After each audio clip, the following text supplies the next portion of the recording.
गोविन्दाय नमो नमः। श्रीकृष्णाय नमो नमः। नारायणाय नमोस्तुते।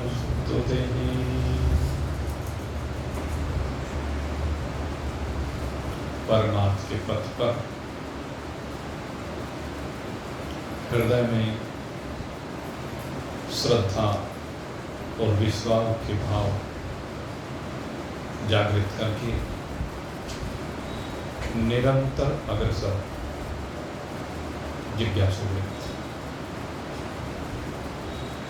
परमात्मा की असीम महानमय की कृपा, जिसके कारण हमें भगवान श्री कृष्ण के मुखारविंद से संबित अमृत गंगा में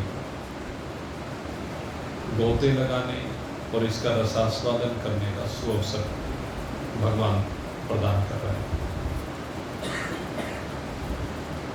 और अभी तक हम धीरे धीरे धीरे इस यात्रा को आगे बढ़ाते हुए लगभग 3 वर्ष से ये श्रीमद् भगवद गीता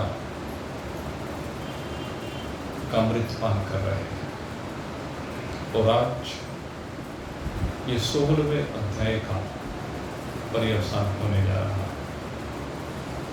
और ये 16वें अध्याय में अब जो ये अंतिम 2 श्लोक हैं, ये बड़े महत्वपूर्ण श्लोक हैं,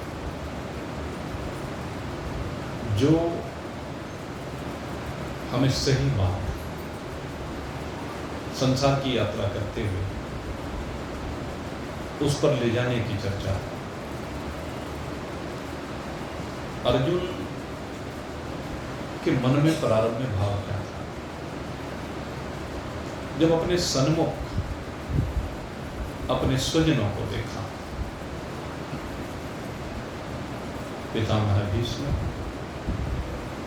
सामने गुरुदेव द्रोणाचार्य, कुल पुरोहित कृपाचार्य, मामा सल्ल और अपने वंश के व्योवृद्ध, उनमें ऐसे भी थे कि शांतनु के भाई भी थे, महाराज शांतनु।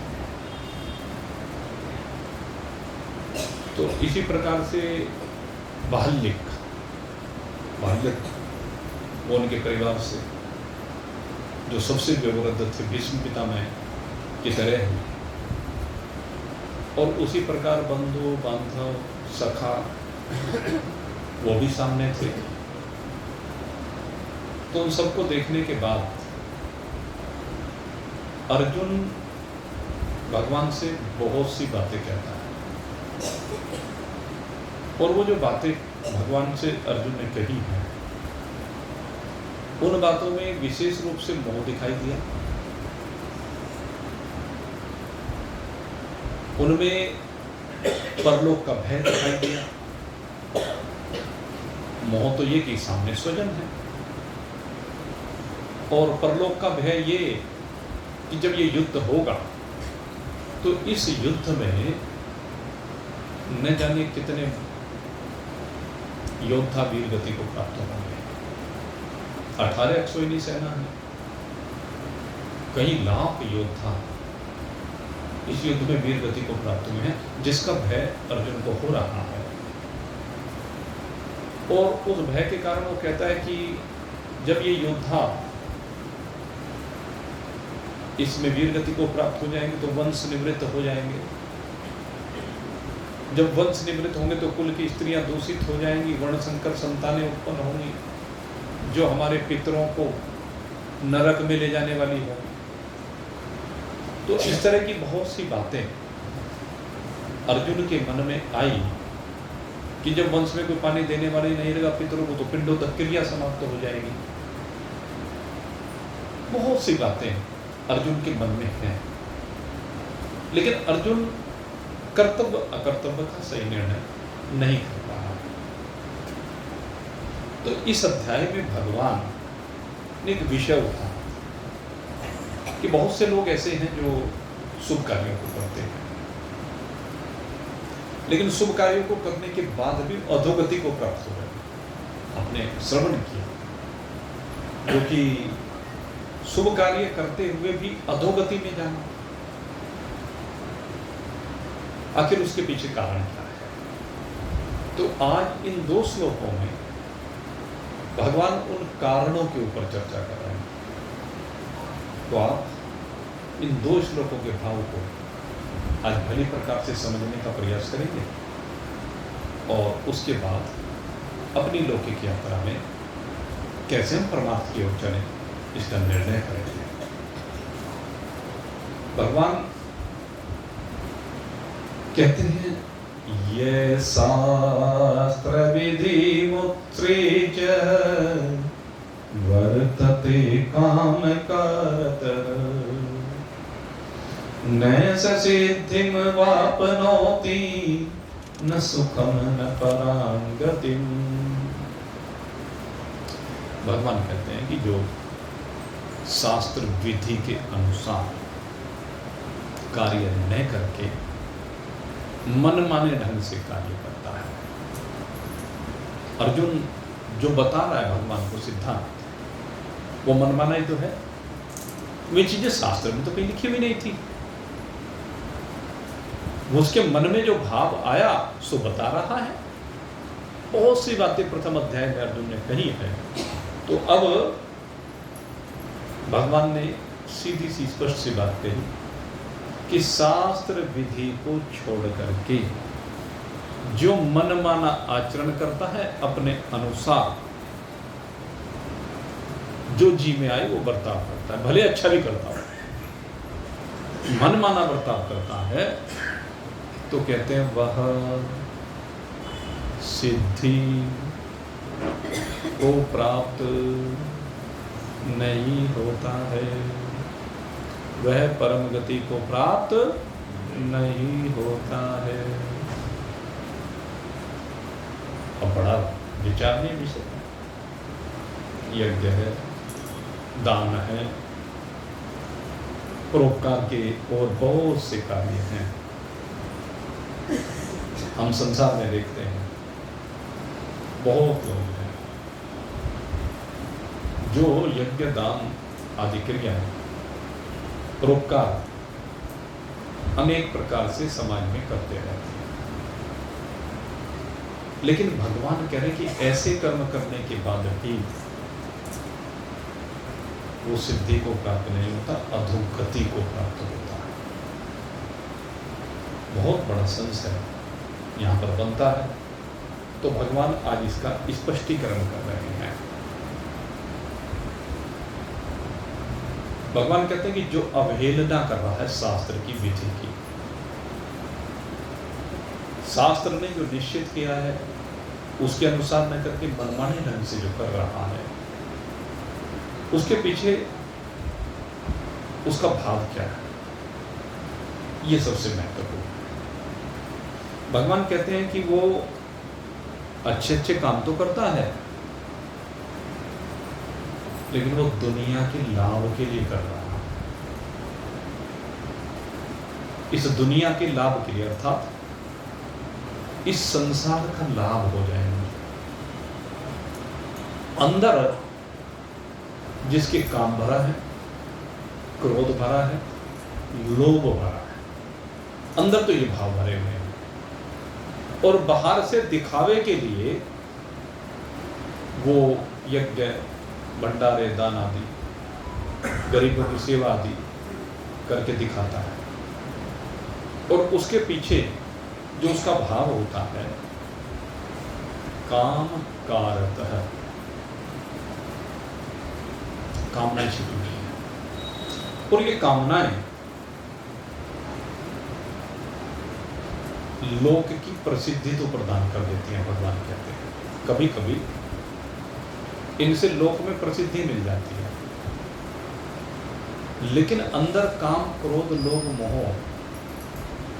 आदि भाव भरे हुए होने के कारण से अंत में वो अधोगति को ही प्राप्त होता है। कारण कहते हैं वो शास्त्र विधि का हनन करता है, शास्त्र विधि के विरुद्ध करता है, और सबसे बड़ी बात है उसका आचरण नहीं सुधरता है। शराब पीने वाला, मांस खाने वाला, गालियां देने वाला, दूसरों को अपमानित करने वाला, अंदर के भाव तो ये हैं, अंदर जो भाव भरे हुए हैं वो क्या है? दूसरे को अपमानित करने का भाव, दूसरे को नीचा दिखाने का भाव। वो भले ही दान कर रहा है लेकिन अंदर जो है भाव बढ़िया नहीं है। दान सिर्फ इसलिए कर रहा है कि लोग देखेंगे, मेरा उल्लू सीधा होगा कि वह धर्मात्मा है, आचरण नहीं सुधार रहा है। शराब पी रहा है, पुड़िया खा रहा है, बीड़ी सिगरेट पी रहा है, मांस भक्षण अंडा आदि खा रहा है, उसका आचरण ठीक नहीं है। तो ऐसे लोगों के बारे में ये भगवान हमें यहां पर बता रहे हैं कि ऐसे लोग जो बाहरी आचरण को बड़ा मानते हैं, केवल आंतरिक आचरण को नहीं। बाहरी आचरण माने बाहर के लोगों को तो दिखा रहे हैं, दिन में भंडारा कर रहे हैं और रात को बैठ के पाप कर रहे हैं, लोगों के सामने धर्मात्मा दिख रहे हैं, लेकिन अंदर तो पाप बैठा हुआ है, वासनाएं बैठी हुई है, दुराचार बैठा हुआ है, पापाचार बैठा हुआ है, दुर्गुण है। क्योंकि इस कलयुग में तो इस तरह का बहुत प्रचलन हो गया है। कलयुग में आप देखें तो आप जो बाहरी रूप से आपको काम करते हुए दिखाई देते हैं, बहुत मंदिरों में काम करते हुए दिखाई देंगे, भंडारों में काम करते हुए दिखाई देंगे, पैसा भी लगाते हुए दिखाई देंगे, लेकिन अंदर से आचरण उनका शुद्ध नहीं होकर देता। तो ये जो श्लोक है ये उनके लिए कहा जा रहा है। भगवान ये जो कह रहे हैं उनके लिए कहते हैं, आचरण ठीक ना होने से, अंदर का आचरण ठीक ना होने से, अंदर कूड़ा कचरा भरा होने के कारण से वो अधोगति को प्राप्त होते हैं। क्योंकि जो उन्होंने अच्छा कार्य करके लौकिक रूप से भी दिखाया, उसका फल तो वहीं मिल गया, प्रसिद्धि मिल गई। क्योंकि 100 जगह उन्होंने गा दिया पहले तो, मैं ऐसा करता हूं, ऐसा करता हूं, वहां करता हूं, ये करता हूं, ये तो है। तो उसका तो फल उनको यही के ही मिल गया उस शुभ काम का। गरीब को अगर यदि कोई सहायता की है तो गरीब को मिली हुई सहायता का फल प्रसिद्धि के रूप में यहां मिल गया। लेकिन अंदर जो पाप किया है भाई, फल तो उसका मिलेगा, फिर अधोगति तो उससे होगी। इसलिए कहते हैं भाई, भीतर जो ये दुर्गुण दुर्भाव रहते हैं और बाहर से त्यागी तपस्वी बने हुए हैं, अहंकार से संयुक्त रहते हैं, अभिमान से संयुक्त रहते हैं, और अभिमान से संयुक्त रह करके दूसरों को ताड़ना देते हैं। भगवान यहां पर कह रहे हैं दूसरों को ताड़न कर रहे हैं,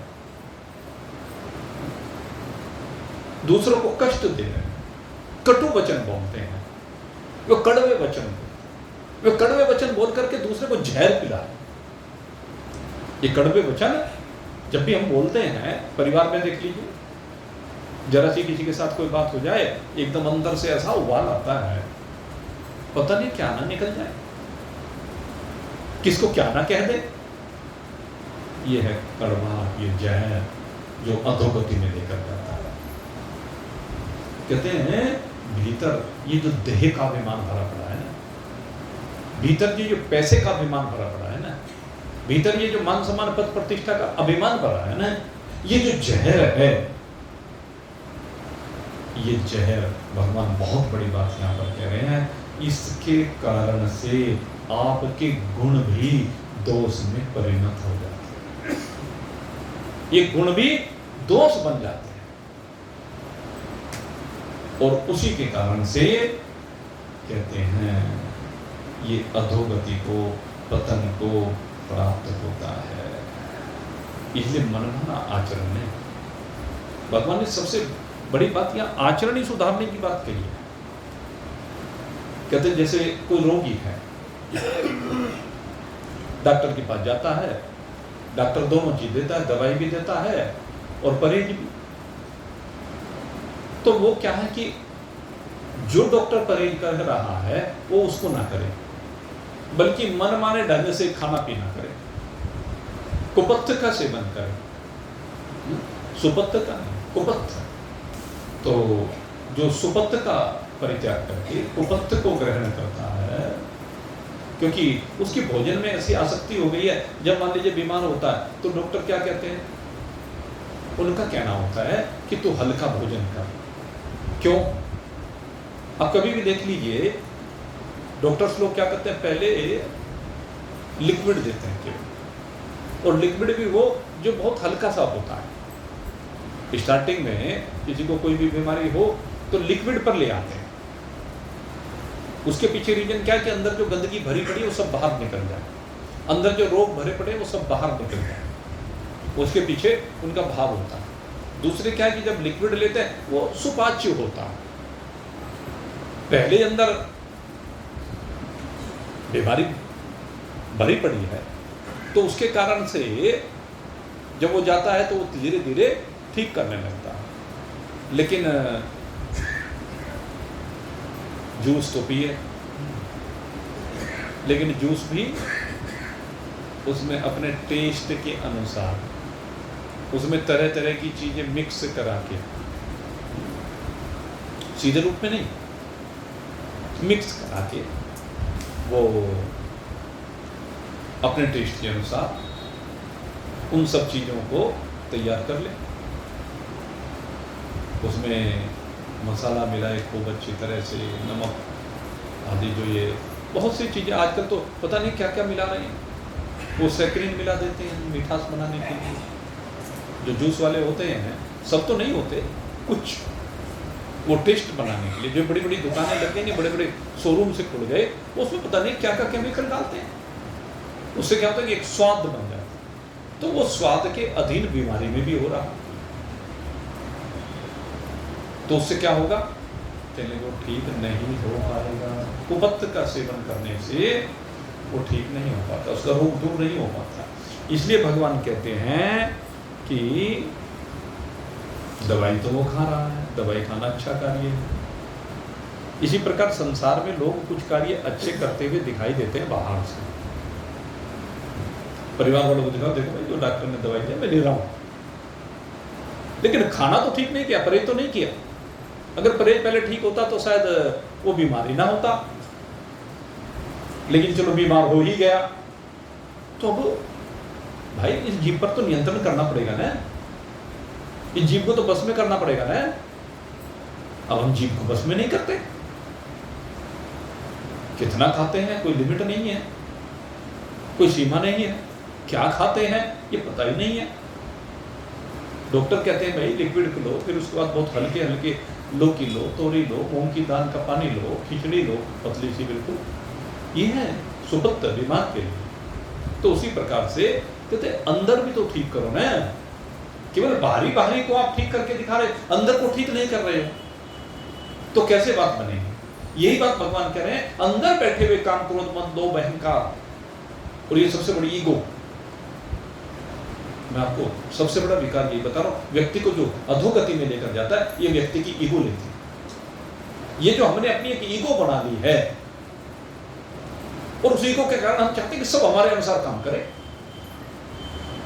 ये ईगो में यही तो है, क्यों भाई सब तेरे अनुसार क्यों काम करे, सबके अपने मन मस्तिष्क है, अपनी सोच है, अपना दायरा है, अपना वातावरण है, अपनी परिस्थितियां हैं। तू उनको नौकर बना करके क्यों रखना चाहता है, तू सब पर अपनी मानसिकता को क्यों थोपना चाहता है, दूसरा तो तेरे ऊपर फिर अपनी मानसिकता थोपेगा, विचार करके देख। तो ये अंदर का जहर है, ये अंदर का पाप है, ये अंदर के विकार, इनको निकालने की जरूरत है। अपनी ईगो को जीरो पर ले आओ।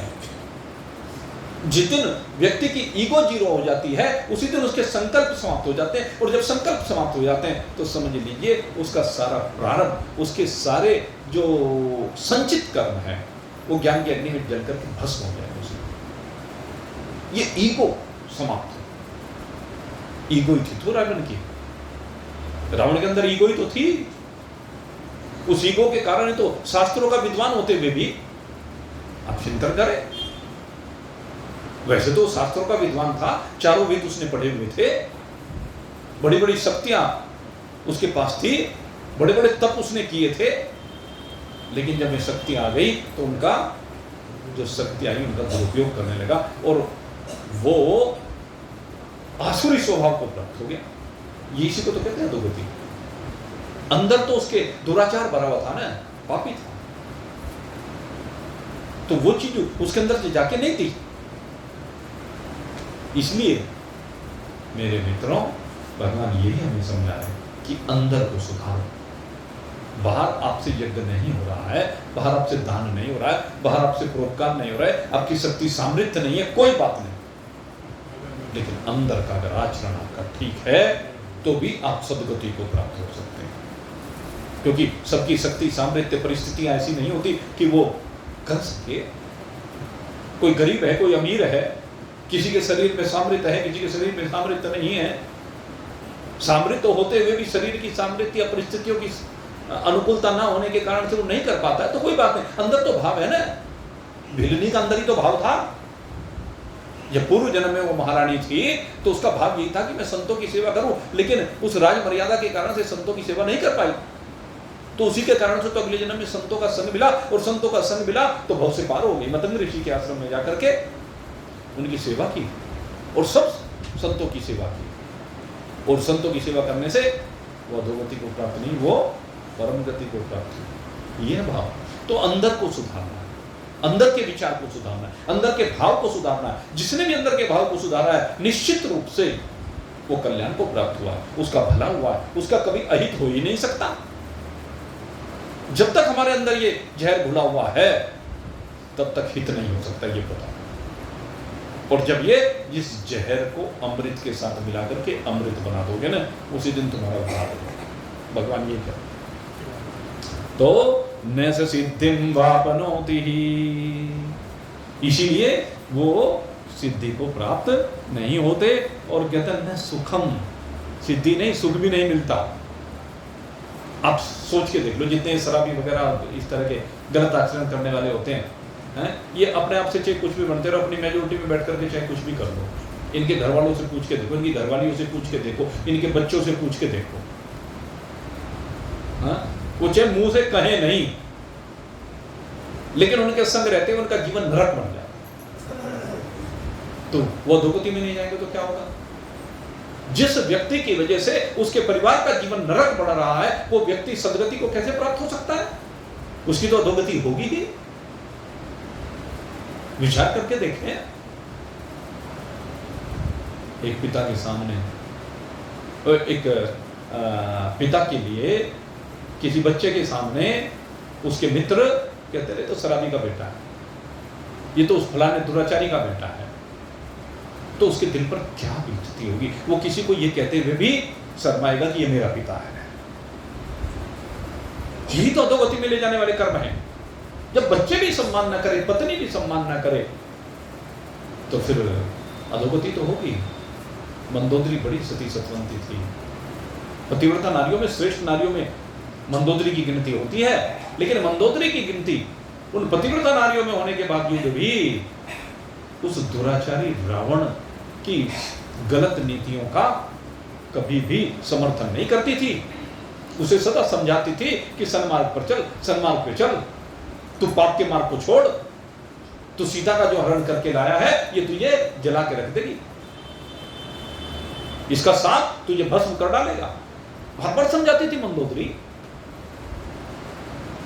तो अंदर से तो उसके मन में था ना कि मेरा पति गलत कर रहा है ना, भले वो उसे सीधे सीधे गलत ना कह सकती हो क्योंकि वो बहुत शक्तिशाली था, लेकिन अंदर से तो कहीं ना कहीं बैठा हुआ था। तो यही था, यही चीज अधोगति में ले जाने वाली। इसलिए न सुखम, उसको सुख मिलता नहीं है। सुख मिले कैसे भाई? जब अंदर से आचरण ठीक नहीं है। और फिर कहा न पराम गतिम, अर्थात वो परम गति को प्राप्त नहीं होता। ऐसा व्यक्ति जो अंदर से जिसका आचरण ठीक नहीं हुआ, बाहर से कितना भी दिखा दिया उसने, बाहर से कितने भी श्रेष्ठ कार्य करता हुआ केवल दिखाई देता है, और अंदर से जहर कर भेजे हुए तीर हैं भाई उसके पास, ये समझिए। उसकी वाणी से निकलने वाले वचन जहरीले हैं, तो इसलिए उसको कभी भी परम गति मिल ही नहीं सकती। भगवान कहते हैं कि जो आगे तस्मात् शास्त्रम प्रमाणम ते कार्य व्यवस्थितः ज्ञात्वा शास्त्र विधानोक्तम कर्म कर्तुमिहार्हसि। अब भगवान कहते हैं कि अब अर्जुन को क्या है सीखना, क्योंकि अर्जुन भ्रमित है, कर्तव्य अकर्तव्य को लेकर के भ्रमित है। कहने लगे ऐसी स्थिति में जब रास्ता सही नजर ना आए कि उचित है कि अनुचित है, व्यक्ति को अपने शुभ कर्म तो दिखते हैं लेकिन पाप कर्म नहीं दिखते। पिछले श्लोक में चर्चा आई थी, उसी का विस्तार है कि अपने शुभ कर्म, दान, यज्ञ, भंडारे, परोपकार, वो तो दिख रहा है, लेकिन जो अंदर ये राक्षस बैठे हुए हैं, अंदर जो जहर भरा हुआ है, ये उसे दिखाई नहीं देता, दूसरों को तो दिखता है। ये संसार का विधान है। आप देख लीजिए, दूसरे किसी की भी चर्चा करो, उसकी 100 कमी आप निकाल के दे दो और अपने में 1000 कमी हो, एक कमी नहीं दिखाई देती। अपनी कमी तो आदमी मान के ही नहीं देता, उसे लगता ही नहीं कि तू किसी को कुछ कह रहा है, तू किसी के लिए कुछ गलत कर रहा है। अपने बचाव में उसके पास बहुत से तर्क हैं, लेकिन दूसरे के शुभ कर्मों में भी, दूसरे की शुभ भावनाओं में भी उसे षड्यंत्र दिखाई देता। ये इंसानी सोच है भाई सबकी, और इसी सोच को भगवान बदलने के लिए कहते हैं। और ये सोच कैसे बदले? कहले शास्त्र के अनुसार, कहले तो किसी की मत मान। भगवान कहते हैं तो किसी की मत मान, शास्त्र की शरण में जा। शास्त्र में तेरी हर परिस्थिति का उत्तर दिया है, हमारे वेदों में, हमारे उपनिषदों में, गीता में, रामायण में, महाभारत में, श्रीमद् भागवत में 18 जो पुराण हैं, कोई ऐसा जीवन का पहलू नहीं है जिसके ऊपर हमारे शास्त्रों में चर्चा ना की गई। तो वो प्रमाण है। अपनी परिस्थितियों को उन परिस्थितियों से मिला लो। जो पुराणों में अनेक दृष्टांत दिए गए हैं, अनेक कथाएं हमारे सामने पुराणों में आती हैं, यद्यपि हर कथा हर जगह पर सेट नहीं होती, लेकिन उस परिस्थिति को मिला करके देखें, अपनी परिस्थिति को, और तब तुलनात्मक अध्ययन करें। और तुलनात्मक अध्ययन करने के बाद आप पाएंगे कि हाँ, ये परिस्थितियां और ये परिस्थितियां एक जैसी, अब इसमें इस विषय के ऊपर मुझे क्या करना चाहिए, वहां निर्णय आप कर सकते हैं। भगवान यही बात कह रहे हैं कि कर्तव्य और अकर्तव्य का निर्णय करने के लिए हमें शास्त्र की शरण में जाना चाहिए। और अगर यदि कहते हैं भाई शास्त्र पढ़ने की सामर्थ्य ना हो, शास्त्र को समझने की सामर्थ्य ना हो, ये भी तो विषय है ना, तो कहने लगे फिर ऐसे महान पुरुषों की शरण में जाओ जिन्होंने अपने जीवन को शास्त्र के अनुसार बना लिया है, जिनके आचरण श्रेष्ठ हैं। और श्रेष्ठ भी इसीलिए उन्होंने शास्त्रों के अनुसार अपने आचरण को बनाया, शास्त्र के अनुसार चले, शास्त्र की मर्यादा का कभी उल्लंघन नहीं किया। उन्होंने कोई ऐसा काम नहीं किया कभी कि समाज उनके ऊपर उंगली उठा सके। महान पुरुष उन्हें कहते हैं। और आपको एक बात और बता दूं भाई, देखो, हालांकि मैं ये चीजें कहना नहीं चाहता, लेकिन आजकल ये दुनिया भर के दिखते हैं ना सामने, फिर वही बात है, ये जो सामने दिखाई देते हैं प्रवचन करते हुए, कथा करते हुए, भाई मन माने तरीके से बात करते हैं, शास्त्र की विधि को एक तरफ रख देते हैं, कहीं कहीं को चर्चा कर देते हैं, लेकिन ज्यादातर अपने स्वार्थ को देखते हैं। स्वार्थ क्या है? दिखा रहे हैं कि मैं बहुत बड़ी गौशाला चला रहा हूँ, दिखा रहे हैं कि मैं रोज बहुत बड़े क्षेत्र चला रहा हूँ, दिखा रहे हैं मैं विधवाओं की सेवा कर रहा हूँ, दिखा रहे हैं मैं गरीबों की शादियाँ कर रहा हूँ। कुछ अच्छे भी हैं, या नहीं, वो कुछ वास्तव में कर रहे हैं, लेकिन कुछ केवल दिखाने के लिए कर रहे हैं। 100 लड़कियों की शादी का प्रोग्राम बनाया, बहुत बड़ा आयोजन किया, 1000 के नाम का इकट्ठा कर लिया। वो जो 900 का बचा, अब वो आप समझ सकते हैं, उसका प्रयोजन तो 900 का है, 100 का है ही नहीं। बाहर से 100 का दिख रहा है, अब आने वाले को क्या पता? जो आया है उसका तो शुभ कर्म हुआ है, जिसने दिया है उसका तो शुभ कर्म हुआ है, लेकिन जो वो करवा रहा है उसने 100 में 1000 का इकट्ठा कर लिया। कोई बात नहीं, 100 में 1000 का इकट्ठा हो सकता है, उसमें कोई बुराई नहीं, हो भी गया, तो उस बाकी 900 को तो लगाओ। उस 900 को अपने लिए प्रॉपर्टी खरीदने में लगाना है, तो ये अधोगति का कारण है। यही समझा रहे भगवान। बात तो शास्त्र की करते हैं, बात तो कहते हैं कि हम फलाने ग्रंथ की हुई है, वो जो भी कह लीजिए, लेकिन अंदर उनके पीछे भाव ये छिपा होता है कि इसके माध्यम से मुझे संग्रह करना है, और संग्रह करके अपने बड़े बड़े आलीशान जो भी कुछ बना, ज्यादा चर्चा ठीक नहीं, ये है। तो ये अधोगति, भगवान ये समझा रहे हैं। इस बात को हमें समझना पड़ेगा। लेकिन फिर मैं कहता हूं, वो लोग चाहे कुछ भी कर रहे हैं, ये शास्त्र की बात चले वो अलग बात है, लेकिन हमें न उनके पक्ष में है न विपक्ष में है। हम कैसे हैं हमें देखना ये है। हमारे अंदर का भाव कैसा है? क्या हमारे अंदर वास्तव में वो सेवा का भाव है? देखना का विषय तो यह है। परम गति तो उस भाव से होगी। तो भगवान यही हमें समझा रहे हैं।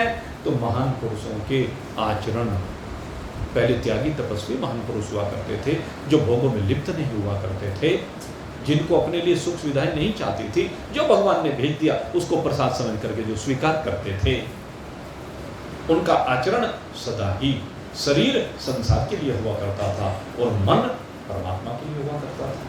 और उनका मन और कैसा होता था? शिव संकल्प वाला हुआ करता था।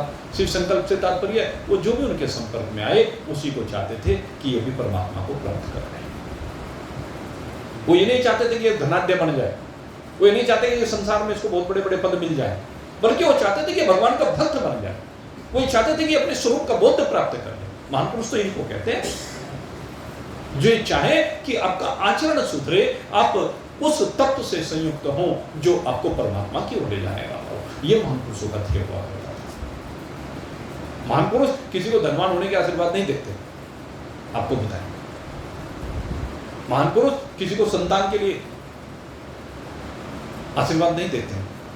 ठीक है, कोई आ गया उसके लिए प्रार्थना कर दी और उसके पीछे अपना कोई भाव नहीं, लेकिन जिसने इसको व्यापार बना लिया, क्योंकि महान पुरुषों की बात उनके मुख से जो भी निकल जाता है ना, अगर सच्चे मन से व्यासपीठ पर बैठा हो कोई भी शब्द निकल गया तो निकलेगा, उसमें कोई बात नहीं। लेकिन उससे उसका कोई ये नहीं कि मुझे इससे प्रसिद्धि चाहिए, क्योंकि अनेक बार वरदान निकल ही जाते हैं वो, लेकिन वो वरदान भी जो निकला है ना, वो परमार्थ के लिए निकलता है। लेकिन जिन्होंने इसको पेशा ही बना दिया तो उनकी सिद्धियां चली जाती हैं। आप देख लें, मैं आपको संसार में बताता हूँ, बहुत बार अनेक सिद्ध हमारे सामने आए, उन्होंने चमत्कार दिखाने शुरू किए।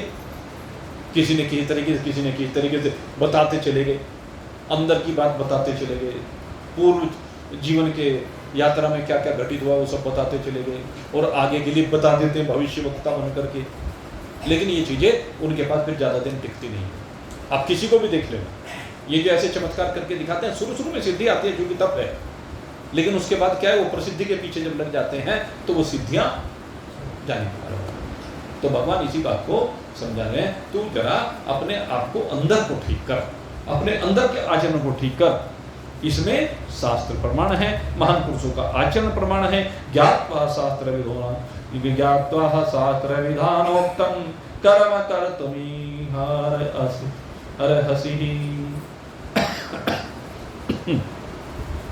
भगवान कहते हैं, हे अर्जुन, तेरे मन में धारणा कि युद्ध करने से मुझे पाप लगेगा। ये पहले तय में कहा अर्जुन ने कि युद्ध करने से पाप लगेगा, और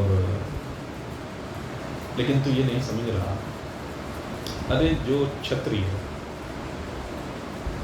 अपने आप प्राप्त हुए युद्ध को लड़ते हैं, वे स्वर्ग को प्राप्त होते हैं।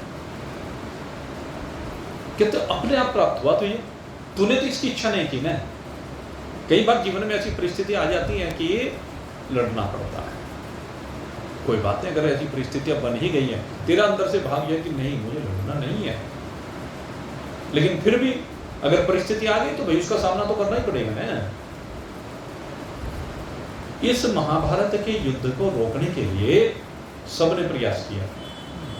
जो अच्छे अच्छे जो भी महारथी थे, महापुरुष थे, क्या भीष्म ने प्रयास नहीं किया? वो नहीं चाहते थे, वो थोड़े ना चाहते थे कि युद्ध हो। आचार्य द्रोण थोड़े ना चाहते थे युद्ध हो, तो कृपाचार्य थोड़े ना चाहते थे कि युद्ध हो। भगवान श्री कृष्ण नहीं चाहते थे कि युद्ध हो।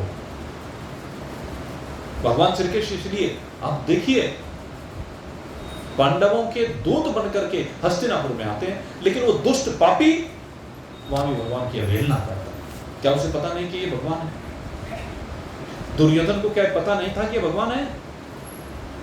लेकिन नहीं, उनकी सारी महत्ता देखने के बावजूद, क्या दुर्योधन के सामने शिशुपाल का सिर नहीं कटा था? चलो मैं कहता हूँ, और बचपन की लीलाएं उसने नहीं देखी, लेकिन शिशुपाल की जो घटना हुई क्या उसने नहीं देखा? क्या उसने सुदर्शन चक्र को प्रकट होते हुए नहीं देखा? क्या उसे पता नहीं था कि सुदर्शन चक्र भगवान श्री विष्णु का है? क्या उसे पता नहीं था? भगवान विष्णु का सुदर्शन चक्र भगवान श्री कृष्ण के आह्वान पर आ गया, उसे ये दिखाई नहीं दिया कि भगवान विष्णु के अवतार हैं? और जिस समय सुदर्शन चक्र प्रकट होकर के शिशुपाल का सर काटता है, उसके बाद आकर के पुनः लौटता है, क्या उसने नहीं देखा कि वो किस प्रकार से अंतर्धान हुआ? क्या उसे दिखाई नहीं दिया? दिखाई सब कुछ दिया, लेकिन अंदर बैठा वो चोर, अंदर बैठा हुआ वो आसुरी स्वभाव, वो जाके नहीं दिया। असली बात तो यह है, वो मान के नहीं दिया। पांडवों ने तो यहां तक कहा, चलो तुम जो है 5 गांव ही दे दो, हम 5 भाई होंगे, 5 गांव दे दो, जिससे जो है भाई हम अपने गुजर करते रहेंगे। लेकिन उसने कहा कि युद्ध के बिना एक सुई की नोक के बराबर भी भूमि नहीं दूंगा। तो इसमें दोषी पांडव कैसे हो गए? इसमें दोषी भगवान कैसे हो गए? गांधारी ने कहा कि तुम चाहते तो युद्ध को रोक सकते थे। भगवान को यही तो कहा, प्रस्ताव तक दे दिया भगवान को कि जैसे मेरा वंश का विनाश हुआ वैसे तेरे वंश का भी विनाश हो जाएगा। गांधारी नहीं दिया, लेकिन अपने बेटे के दुर्गुण नहीं दिखाई दिए। अरे अपने बेटे को समझाती ना, आंख पे पट्टी बांधने से काम नहीं चलता। संसार में आपको पट्टी बांध करके काम थोड़ा ना चलेगा। अरे धृतराष्ट्र अंधा था, तेरी तो आंखें थी, तूने क्यों आंख पर पट्टी बांध ली? और पुत्र के मुंह में आकर के तूने क्यों पट्टी खोली? फिर अगर ये पट्टी बांधी रखी थी वहां तो ये पुत्र का मुंह आ गया। विचार करके देखें, अगर ये पट्टी पहले ही खोल के रखती तो तेरा बेटा तुम दोनों के अंधत्व के कारण से बिगड़ता नहीं। जिस परिवेश में उनका पालन पोषण होना चाहिए था, उस परिवेश में तूने पालन पोषण नहीं किया, तो तू अपराधी तू क्यों नहीं है? अपने बच्चे का पालन पोषण करने में अपराधी तू भी है। उसने कभी ये सोचा? लेकिन वही बात है, अपने को नहीं देखा, दूसरे को देखा। भगवान के ऊपर अभी हम दोषारोपण करते हैं, जबकि भगवान समस्त कर्मों से विरहित हैं। भगवान कर्तुम अकर्तुम अन्यथा कर्तुम, यानी सर्वसमर्थ है, लेकिन सर्वसमर्थ के साथ तो इन सब से बिल्कुल विलग है, असंग है। तो इसलिए कह रहे हैं कि भाई तू इस युद्ध को जो तेरे सामने आ गया है, इसे कर्तव्य समझकर, शास्त्र की आज्ञा समझ करके इसको कर। ये युद्ध तुझे फिर बांधेगा नहीं। इस युद्ध से कोई इच्छा मत कर। युद्ध आ गया है, लड़, जैसा होगा, चाहे वीर गति को प्राप्त हो और चाहे इस धरती के भोग मिले। क्योंकि अर्जुन ने इस विषय में भी प्रथम अध्याय में चर्चा की थी कि मुझे नहीं चाहते धरती के भोग, मुझे नहीं चाहता स्वर्ग, लेकिन भगवान ने बताया कि ये तेरे अधीन नहीं है। स्वर्ग मिलेगा, ये धरती का भोग मिलेगा, वीर गति को प्राप्त होगा, क्या होगा ये तुझे भी नहीं पता, भविष्य का तुझे नहीं पता है। इसलिए तू तो जो परिस्थितियां बनी है उन परिस्थितियों का सामना कर। युद्ध का मतलब सामना कर, उन परिस्थितियों भाग मत। परिस्थितियों से भागने से, परिस्थितियों को देख करके रोने से काम नहीं चलता भाई। सहज भाव से उन परिस्थितियों का सामना कर, अंदर से भाव रहे कि परमात्मा मेरे हैं, मुझे परमात्मा पर विश्वास है, मुझे परमात्मा के लिए कार्य करना है, मेरा जीवन परमात्मा के लिए, इस परिवार के लिए क्या जीवन, जीवन परिवार के लिए नहीं, तो जीवन परमात्मा के लिए। परिवार परमात्मा से तो चल रहा है, परमात्मा से तो चलेगा, तो इस बात को समझने की आवश्यकता है। तो इस प्रकार भगवान ने बताया कि भाई हम अधोगति को और परम गति को किस प्रकार प्राप्त हो सकते हैं। ये जो 16वां अध्याय आपके सामने रखा गया, इस 16वें अध्याय में भगवान ने दैविक संपत्ति और आसुरी संपत्ति दोनों का वर्णन किया, और दोनों का वर्णन करते हुए दोनों के फल को भी हमें बताया कि आसुरी संपत्ति से जो संयुक्त होते हैं वो अधोगति को प्राप्त होते हैं, और जो दैविक संपदा से संयुक्त होते हैं वो परम गति को प्राप्त होते हैं। और यहीं पर भगवान इस अध्याय को विश्राम देने जा रहे हैं। ओम तत्सदिति श्रीमद्भगवद्गीता उपनिषत्सु ब्रह्म विद्यायां योग शास्त्रे श्री कृष्णार्जुन संवादे देवासुर संपद विभाग योगो नाम षोडशोऽध्याय। हरि ओम तत्सत्, हरि ओम तत्सत्, हरि ओम तत्सत्। बोलिए सच्चिदानंद भगवान। और भाई अब इसके बाद 17वां अध्याय प्रारंभ किया जाएगा, और ये 17वां अध्याय जैसे कि आपको बताया था भाई कि अब जो है नवरात्रियों में दूसरे नवरात्रि से सत्संग का प्रारंभ होगा, क्योंकि प्रारब्ध है भाई, प्रारब्ध के कारण वो देव स्थलों का निर्माण एक जगह से दूसरी जगह पर कराना पड़ रहा है। ये देखो अपने आप ही तो परिस्थिति प्राप्त हुई है भी, अब क्या करें ऐसी परिस्थिति में। वो जो महात्मा आया उसने सबके देवता हटवा दिए वहाँ मंदिर से, अब उसने जो हटवा दिया वो जाने, उसका फल वो जाने, लेकिन हमारे सामने तो वही परिस्थिति आ गई, अब बनाने पड़ेंगे, तो दूसरी जगह बनवाए भगवान की कृपा, वो भी चलो इस बहाने से भगवान ने कृपा किया, नए हो गए, तो उसकी पूजा पाठ का कार्यक्रम प्रारंभ हो रहा है, और रविवार को अमावस्या है। तो उस अमावस्या के दिन मेरा आप सभी से निवेदन है, आप सभी सत्संगी भाई, हमारा अपना परिवार ही है सब, तो मेरा आपसे विशेष रूप से सबसे आग्रह है कि आप सब लोग रविवार को जो भंडारा है उसमें 12-1 बजे के लगभग सभी आएँ, सहपरिवार आएँ, अच्छा लगेगा। तो आप सबसे निवेदन है। और उसके बाद दूसरे नवरात्र यानी मंगलवार के दिन पूरे 1 सप्ताह का विश्राम रहेगा, और मंगलवार के दिन पुनः इस सत्संग को हम प्रारंभ करेंगे। यहीं पर आज आप सबके लिए इस पितृपक्ष में भगवान से प्रार्थना करते हुए कि आपके ऊपर अपनी कृपा दृष्टि बना कर रखिए, आपके पितृ आपसे प्रसन्न हों, उनका आशीर्वाद आप सबको मिलता रहे। भगवान नारायण जो सबसे बड़े हमारे पितृ हैं, उनके चरणारविंदों में कोटि से प्रणाम करते हुए और सभी पितृगणों के चरणों में प्रणाम करते हुए आज के सत्संग को अब यहीं पर विश्राम दे रहे हैं। बोलिए सच्चिदानंद भगवान की।